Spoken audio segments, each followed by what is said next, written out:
Bonjour à tous et bienvenue pour cette nouvelle saison de SIC. À la une aujourd'hui, les Holy Games au rythme des Jeux paralympiques, les jeunes pros rassemblés au Festival Santos et le pape qui commence son voyage en Asie du Sud-Est et en Océanie. C'est dans SIC la sélection de l'info catholique.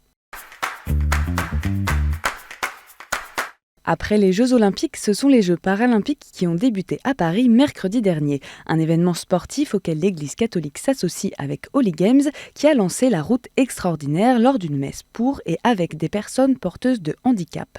Au programme, la découverte d'un parasport dans une paroisse francilienne avec l'aide de 12 associations accompagnant tout type de handicap et la participation dans les tribunes à certaines épreuves des Paralympiques. Parmi les médaillés de l'équipe de France, le paratireur Tanguy de la Forêt a décroché l'argent puis l'or ce week-end. En mai dernier, il confiait à KTO l'importance de la foi dans sa pratique sportive. Je prie très régulièrement, notamment pour demander à Dieu de me dépasser lorsque je suis en compétition, de donner le maximum de moi-même, d'avoir confiance en moi.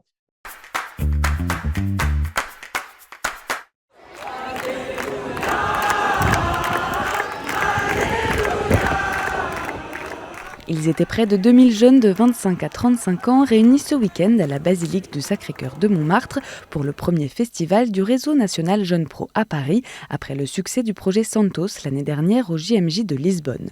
Métro Boulot Chaos, Suis-je un robot malgré moi, Parler de Dieu à un monde qui ne connaît pas Dieu, ou encore les promesses et défis de l'IA, ce sont quelques-unes des 17 conférences qui étaient proposées durant ces 3 jours. Des journées organisées autour de temps de louange, d'adoration, mais aussi de temps plus festifs avec des concerts, une guinguette et même de la danse. Plus de 40 associations étaient présentes pour partager leurs initiatives, une occasion pour ces jeunes venus des 4 coins de France de découvrir de nombreuses propositions d'église pour eux-mêmes s'engager. Où suis-je appelé cette année ? De quoi ai-je besoin ? Quelle force est-ce que je demande pour faire mon devoir d'État ? Pour faire fructifier tous ces talents qui me sont donnés.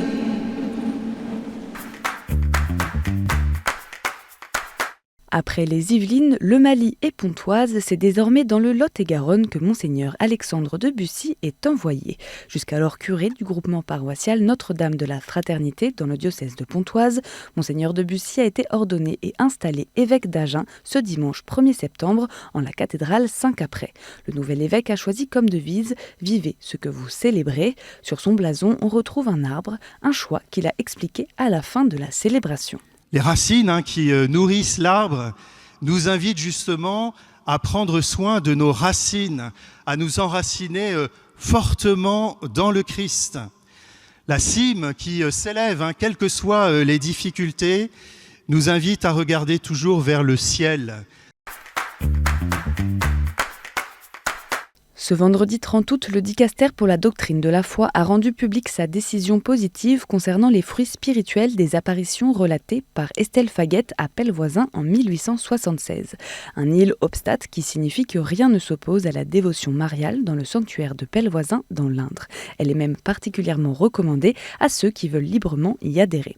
Conformément aux nouvelles normes édictées par le Vatican en mai dernier à propos des phénomènes surnaturels, ce n'est pas une reconnaissance des apparitions à proprement parler, mais plutôt de leur message. Les paroles attribuées à la Vierge Marie ont une valeur particulière permettant d'entrevoir une action de l'Esprit Saint au cœur de cette expérience spirituelle. Une messe d'action de grâce sera présidée par l'archevêque de Bourges, Monseigneur Jérôme Beau, le dimanche 22 septembre à 15h au sanctuaire de Pellevoisin. Ce nihil obstat constitue une étape de plus vers une possible béatification d'Estelle Faguette, reconnue comme un témoin fiable de ce qu'elle a vécu avec la Vierge Marie. Plusieurs centaines de personnes ont été tuées dans un attentat terroriste au Burkina Faso. L'attaque a eu lieu dans le village de Barsalogo, dans la région du centre-nord. Cette attaque est la 3e du mois et l'une des plus sanglantes de l'histoire du pays, alerte l'association Aide à l'Église en détresse sur son site internet. Certains collectifs locaux dressent un bilan de plus de 400 morts. Dimanche dernier, le pape François a rendu un hommage aux victimes de cet attentat. Après l'Angélus, le Saint-Père a dénoncé des attaques odieuses contre la vie humaine et a prié pour que la paix revienne dans cette région. C'est un périple de près de 2 semaines qui commence. Le pape François s'est envolé lundi après-midi pour un voyage en Asie du Sud-Est et en Océanie, le voyage le plus long de son pontificat. 12 jours pendant lesquels François traversera 4 pays et parcourra plus de 32 000 kilomètres. Jusqu'au 13 septembre, il visitera l'Indonésie, la Papouasie-Nouvelle-Guinée, le Timor oriental et Singapour. Pendant ce voyage, le pape rencontrera les chefs d'État et les autorités locales des pays visités, mais aussi des groupes d'enfants et de jeunes, ainsi que des responsables interreligieux. KTO vous fait vivre cet événement avec la retransmission en direct de tous les temps forts du voyage, ainsi qu'un flash spécial chaque jour. Et en bref, depuis dimanche, l'Église catholique chaldéenne compte 2 nouveaux prêtres en France. C'est sa béatitude Louis-Raphaël Sako, patriarche de Babylone des Chaldéens, qui s'est déplacé à Sarcelles en personne pour ordonner Amar Agag, marié et père de 3 enfants, et Emmanuel Calazin, célibataire. L'église de l'Immaculée Conception ravagée par les flammes, ce sont les terribles images de l'incendie qui s'est déclaré dans la nuit de dimanche à lundi à Saint-Omer dans le Pas-de-Calais. On ne connaît pas encore l'origine du feu qui a pris dans la sacristie vers 4 h du matin. Malgré l'intervention rapide des pompiers, le clocher et la toiture se sont effondrés.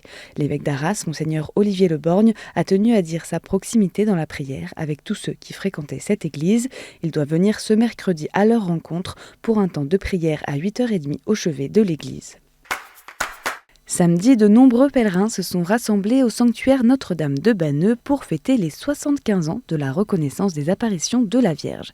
Parmi les temps forts de cette journée, une messe internationale présidée par monseigneur Luc Terlinden, archevêque de Malines-Bruxelles, et une procession au flambeau.